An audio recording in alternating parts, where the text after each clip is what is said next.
everybody, Anna Smith here from the Quinnen Street Project. I am here to do a virtual drama class with you all today. So my class that I am currently teaching at Murphy Elementary is on lesson number 5. And lesson number 5 in our text to performance for grades 1st through 3rd is about dialogue and narrative. So I'm going to be talking today about dialogue and narrative. But first I want to talk about what we've already learned, because maybe you're watching this and you've never had a QSP lesson before. So the first lesson that we do is an ensemble-based lesson where we learn how to work together, because in theater, we always try to work together as an ensemble. We also had a day where we just read the story that we're going to be working on. Our class is currently working on The Sandwich Swap, which is a very cool story. And we had a whole day where we talked about pantomime and tableau. And remember, pantomime is a silent moving picture and a tableau is a frozen picture. And so today we're talking about dialogue and narrative. So we're gonna learn the difference between dialogue and narrative today. So at the beginning of every drama class, we use our 3 tools of an actor. We use our body, voice, and imagination. So if you could please, with me, practice those 3 tools. Ready? We have our body, voice, and imagination. Very good. So the next thing that we do is we always check in to see how everyone in our classroom is feeling. So my name is Miss Anna, and I'm feeling a little worried, but pretty good. And parents at home, try to encourage your young actor to use a emotion and feelings word. We're trying not to say things like, I feel potato. We see that sometimes, totally fine. But try to use a real emotion or a feeling. So I'm gonna give you some space to tell me how you're feeling today. What's your name and how you're feeling?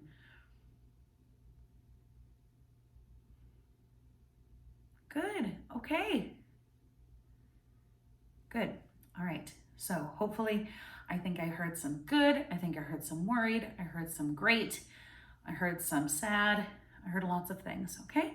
So what we're gonna do is we are going to warm up our 3 tools and actors. So the first thing we're gonna do is reach our fingers up to the sky, reach up way high, drop your fingers, drop your wrists, and I missed my elbows there. Drop your elbows, drop your shoulders. Very good, bring your shoulders back up to your ears, breathe in, and out and down, up and in, out and down, up and in, out and down. Very good. Next thing, we get out our giant imaginary crayon, pop it onto your head, and draw me some circles. Very good. And other way. Very good. Try to do 2 in each direction, and take that crayon off of your head, break it in half. Put half on this shoulder, half on this shoulder. Draw me some circles forward, and forward, and forward, and back, and back, and back. Very good. Take your crayons off of your shoulders. Put them back together. Put them away and say, see you next time. Very good. We're going to puff our chest forward like big, powerful superheroes. And back like nasty, westy, evil villains. And forward like superheroes. Back like supervillains. Forward like superheroes. Back like supervillains. Good, forward like superheroes. And show me a full body superhero pose. I like to pose like Wonder Woman because she's my favorite.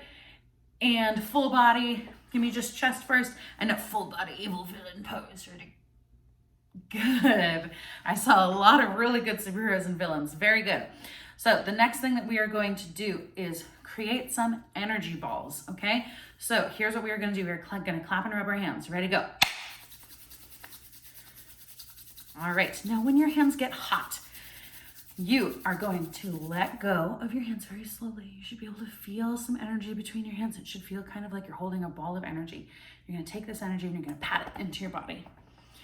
Good, get your tummy, get your back, get your legs. Good, and make me another one, ready to go. Good. And once your hands are hot, let go. Feel all that energy between your hands. Good. And this time we're gonna brush, brush, brush, brush, brush, brush, brush. Good. We're gonna make our faces really, really big like we're big lions. And really, really small like we ate a lemon. Big like lions. Small like lemons. Big like lions. Small like lemons. Last time, big like lions. And give me a tongue sticking out. Ah. And smell like lemons. Good job. We are going to warm up our voices and we're going to go.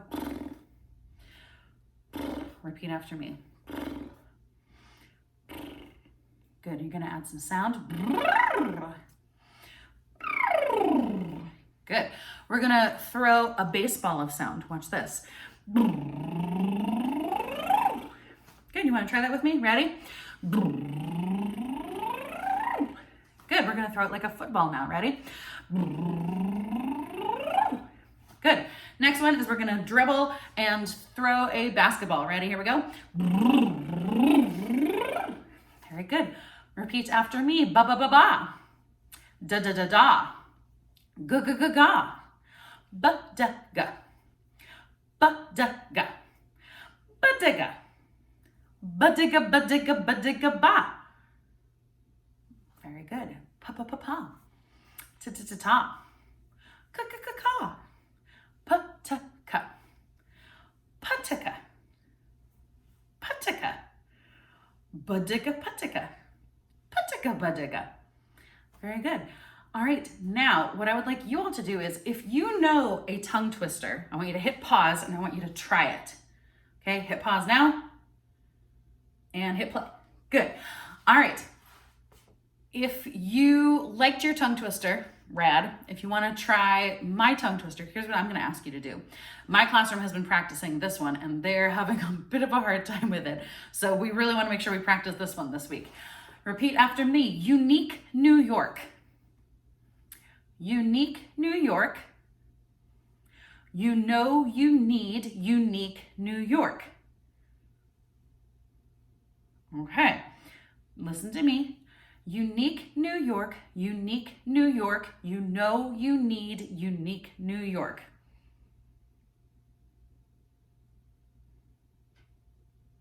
How'd you do? If you had a hard time, that's okay. It's a hard one. Took me a long time to get that one. All right, so here we go. Next thing that we are going to do today is, like I said, we're going to talk about dialogue and narrative. So the game that we normally play to learn about dialogue is called Scrambled Eggs. Okay, so it takes 3 actors. And as you can see, I'm all by myself. My cat's over there. She's not a very good actor. So, well, sorry, Genoa. She's a great actor, but she doesn't want to right now. So what I'm going to ask you all to do is repeat after me for some of these lines. So essentially what dialogue is when a character is talking. Now, if I had my whiteboard, I would say dialogue equals character talking. Dialogue equals sign character talking. Okay?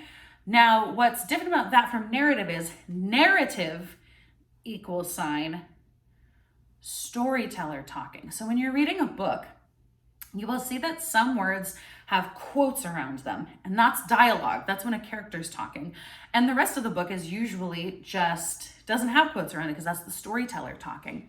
So what in a play happens is the playwright has to write the whole thing just in dialogue. There's things called stage directions, and there are things that can give the director and the designers something to work off of. But typically, plays are told you have to put everything that you want everyone to know, you have to put it in dialogue. So typically, this game works like this, where one person is playing neighbor 1 person is playing neighbor 2. So I'm going to say that I'm playing neighbor 1 and you're playing neighbor 2 currently. Okay, so neighbor 1 has the first line, and neighbor 1 does a pantomime, remember, a silent moving action, and neighbor 1 says, "Would you like some eggs?" And neighbor 2 says, "Yes, please." Now you're going to take those eggs, you're going to pantomime eating them. Ready? Pantomime eat them. And neighbor 2, you're going to say, "These eggs taste terrible." And you're going to show me, hopefully you have lots of space, you're going to fall to the ground like they have made you so sick you have to fall to the ground. Okay? I, as neighbor 1, I'm going to say, "Doctor, doctor." And I could get my cat to play the doctor, but I think I'll just play the doctor. And the doctor runs in and tests the neighbor 2 and says, I'm sorry, she's dead, or they're dead, or he's dead. And the neighbor one has to go, no. Now, I know this sounds a little dark, but it can be very, very silly. We want it to be really silly. And if you're worried about the neighbor one, you can end the play. They can hop back up and say, no, I'm not, I'm fine. We can rewrite this play, no problem. It's not a sacred text. So I'll play neighbor one and the doctor. All right. So would you like some eggs? Do your pantomime. You're going to say, these eggs taste terrible. And you're going to fall to the ground. Good. And I'm going to scream, doctor, doctor. And my cat still doesn't want to play the doctor. And I run in and I say, I'm sorry, they're dead. And I'm going to go, no. And then neighbor two, if you want to pop up and say, no, I'm not, I'm fine. Now's your chance. Great, and we'll all have a celebration. Very good. So normally we take turns in class. We get 3 volunteers up at a time. It's a whole thing, but since this is what we got, this is what we got. So you can hit pause and play that as many times as you want with your parents or your family or your cat, if your cat is more participatory than mine. I don't know. And that's scrambled eggs. So that's a dialogue activity. The whole story is told through characters talking. There's a few stage directions about eating eggs and falling to the ground, but other than that, dialogue. It's a short play. So our next game is called Documentary Filmmaker. And the way this one works is one person typically is the documentarian, which typically is not really the documentarian. It's usually a voice actor that they hire to narrate what you're seeing. And then we have another volunteer who is the subject of the documentary. So we think of these more like nature documentaries, okay? So actually, you know what I'm gonna do? I don't think I can change my perspective. Okay, what I'm gonna do is I'm gonna take you with me real quick and I'm gonna narrate.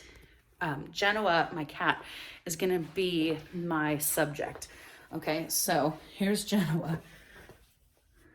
So I'm going to say, we see the wild domestic house cat asleep in her natural habitat.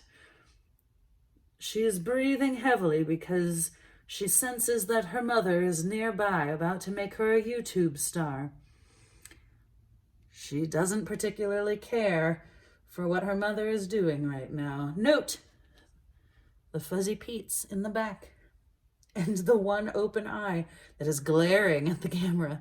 Oh, we see her move. Oh, we see her stretch. Will she get up? Probably not. Okay, so that's my example. So what I would like to do with you all right now is I'm going to give you, again, typically we would do this a lot more collaboratively, but here's how we're going to do this. I'm going to give you an action to pantomime. You and your grown-up, or if you don't have a grown-up, that's totally fine. You're gonna pantomime the action that I'm narrating, okay? And then we're gonna switch and I'll pantomime something and you have to narrate what I'm doing, okay? So I'll narrate first, so you have to pantomime everything that I'm telling you. So in this documentary, we see the young person getting an ice cream cone. So show me that you have an ice cream cone. And this ice cream cone is stacked 3 scoops tall, and the subject is trying to enjoy the ice cream cone, but it's melting very quickly. And you can see that they are getting ice cream all over the place. So start trying to clean up the ice cream. Maybe we see that the subject is also trying to eat the ice cream as quickly as they can, trying to eat it as fast as you can.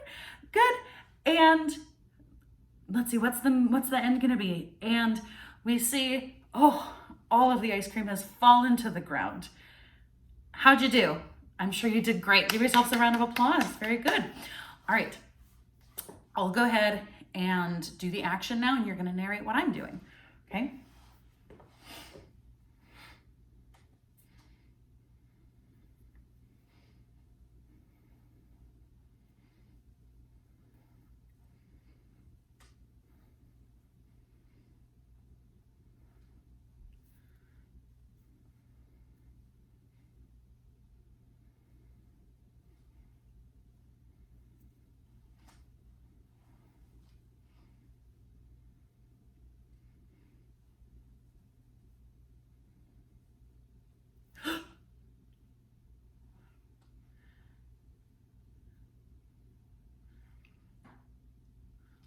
What happened?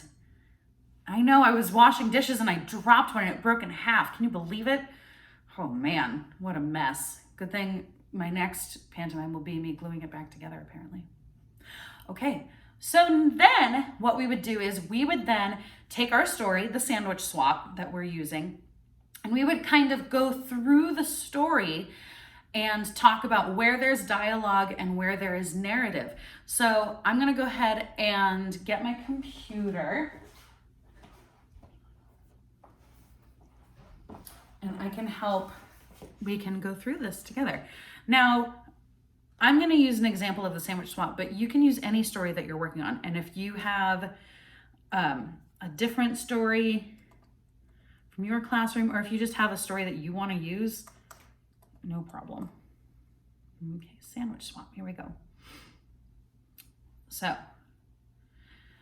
it all began with a peanut butter and jelly sandwich, and it ended with a hummus sandwich. All right, was that line dialogue or narrative? It was narrative, very good. Spoiler alert, we have a lot of narrative before we have dialogue. Salma and Lily were best friends at school. They drew pictures together, they played on the swings together, they jumped rope together.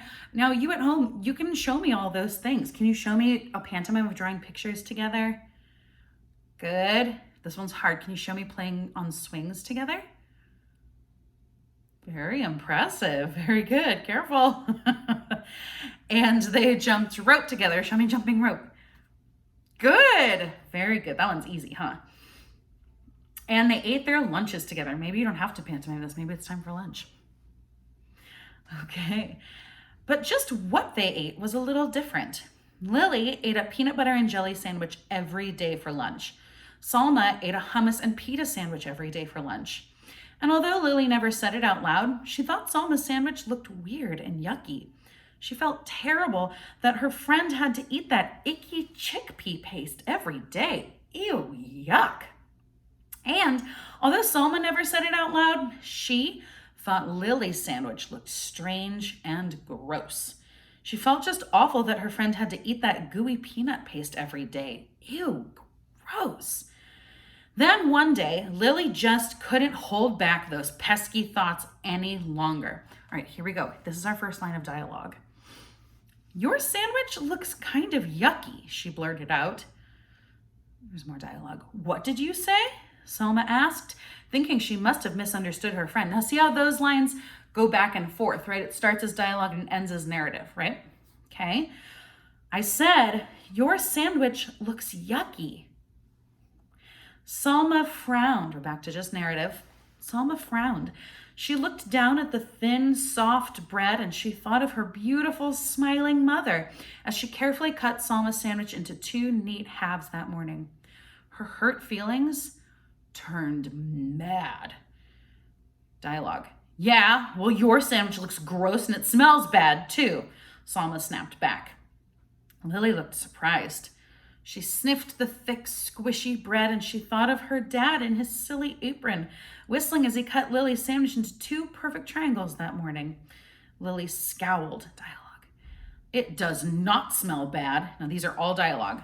Does too. Ew, yuck. Ew, gross. That afternoon, the friends did not draw pictures together. They did not swing together, and they did not jump rope together either. The next day, Salma ate her lunch at one table and Lily ate her lunch at another. Meanwhile, the peanut butter versus hummus debate had spread and everyone began choosing sides. Each side had something not so nice to say to the other. These are all dialogue. Peanut butter breath, chickpea brains, jelly heads, garlic breath. Narrative. Pretty soon, the rude insults had nothing at all to do with peanut butter or hummus. These are all dialogue. You're weird. You're stupid. You look funny. You dress dumb. And then it happened. Somebody yelled, food fight. Peanut butter and hummus sandwiches and other lunch favorites began flying back and forth between both sides of the lunchroom. They stuck to the walls. They stuck to the ceiling. They stuck to the lunch lady. When all the sandwiches were gone, pudding cups and applesauce and carrot sticks took flight. Now, I know everyone at home is going to want to pretend that they're having a food fight. So do not touch any food. Do not really do it, just pantomime, but I know you want to pretend that you're throwing stuff. So hit pause if you want to have a long food fight, but go ahead and pantomime me a good food fight, and I'll give you 5 long seconds to pretend you're having a food fight.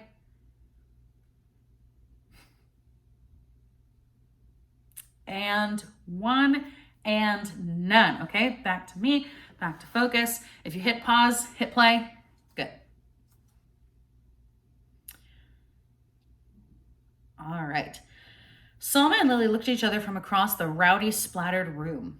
They both felt ashamed by what they saw. That's a big feeling that's in this play, shame, to feel ashamed. Think about what that feels like. They both felt really ashamed when the principal called them into her office after they had helped clean up the mess. The following day, Selma set her lunch down across from Lily's. The 2 girls nibbled on their sandwiches in silence. Finally, Lily got up the courage to speak. This is dialogue. Would you like to try a bite of my peanut butter and jelly? Narrative. Selma grinned. Dialogue. Sure, why not? Would you like to try my hummus and pita? Lily laughed. I'd like that. On the count of 3. Okay, show me this at home too. Okay, 1, 2, 3. Show me you're biting that sandwich. Hey, this is delicious. And this is heavenly. The girls giggled and hugged, don't hug, not right now, and traded sandwiches, which we also can't do right now, but you can pretend, we can pantomime. After lunch, Selma and Lily met with the principal again. This time, they were there to suggest a very special event for the whole school. And in the illustration, you will see that they threw a big international food fair where everyone got to bring some food item from your culture. So if you were gonna bring something from your culture, what would you bring? I'll give you an example. My culture is Italian, Irish, and English. So I would probably bring some pasta, and I would probably bring maybe corned beef and cabbage, since that's kind of what we're celebrating for St. Patrick's Day right now too. And English people love potatoes, so I would definitely bring some mashed potatoes. Yeah? What would you bring?